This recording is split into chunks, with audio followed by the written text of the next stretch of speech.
Record collections తో box office దగ్గర సత్తా చాటుతోంది విజయ్ దేవరకొండ కింగ్డమ్ సినిమా. ఇన్నాళ్లుగా దేనికోసమైతే ఎదురు చూశాడు అది కింగ్డమ్ సక్సెస్ తో సొంతం చేసుకున్నాడు ఈ రౌడీ హీరో. తన సాలిడ్ కంబ్యాక్ కోసం వెయిట్ చేసిన అభిమానుల్లో జోష్ తీసుకొచ్చిన విజయ్ ఇక ముందు కూడా దీన్ని కంటిన్యూ చేస్తానంటున్నాడు. మరి దానికోసం ఏం ప్లాన్ చేస్తున్నాడు? విజయ్ దేవరకొండ కింగ్డమ్ సక్సెస్ తో ఫుల్ జోష్ లో ఉన్నారు. గౌతమ్ తిన్ననూరి డైరెక్షన్ లో వచ్చిన ఈ స్పై యాక్షన్ ఎంటర్టైనర్ బాక్సాఫీస్ దగ్గర సత్తా చాటుతోంది. 50 కోట్ల థియేట్రికల్ బిజినెస్ చేసుకున్న ఈ పాన్ ఇండియా సినిమా 6 రోజుల్లో 38.18 కోట్ల షేరు రాబట్టింది. గ్రాస్ పరంగా అయితే 71 కోట్లు కలెక్ట్ చేసింది. మొదటి రోజు నుంచి పాజిటివ్ టాక్ తో దూసుకుపోతున్న కింగ్డమ్ అటు ఓవర్సీస్ లో కూడా అదరకొడుతోంది.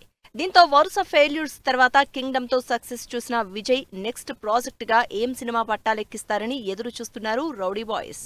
ప్రజెంట్ విజయ్ దేవరకొండ చేతిలో 2 ఇంట్రెస్టింగ్ ప్రాజెక్ట్స్ ఉన్నాయి. ఈ 2 పాన్ ఇండియా సినిమాలే కావడంతో ఏ మూవీ ఎప్పుడు స్టార్ట్ అవుతుందో అని వెయిట్ చేస్తున్నారు విజయ్ అభిమానులు. రాజావారు రాణివారు ఫేమ్ రవికిరణ్ కోలా డైరెక్షన్ లో ఆల్రెడీ సినిమా అనౌన్స్ చేశారు విజయ్.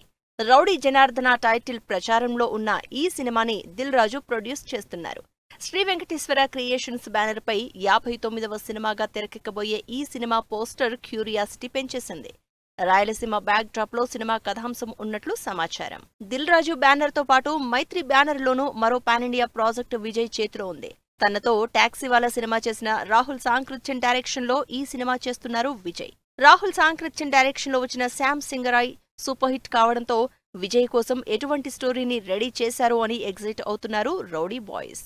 ఈ సినిమాలోనే విజయ్ రష్మిక కాంబినేషన్ రిపీట్ కానుంది. పిరియాడిక్ బ్యాక్ డ్రాప్ లో తెరకెక్కబోయే ఈ మూవీపై క్యూరియస్ గా ఉన్నారు విజయ్ అభిమానులు. మరి చూడాలి ఈ 2 సినిమాల్ని విజయ్ ఒకేసారి టేకప్ చేస్తారా లేక కింగ్డమ్ పార్ట్ 2 తర్వాత చేస్తారా అనేది.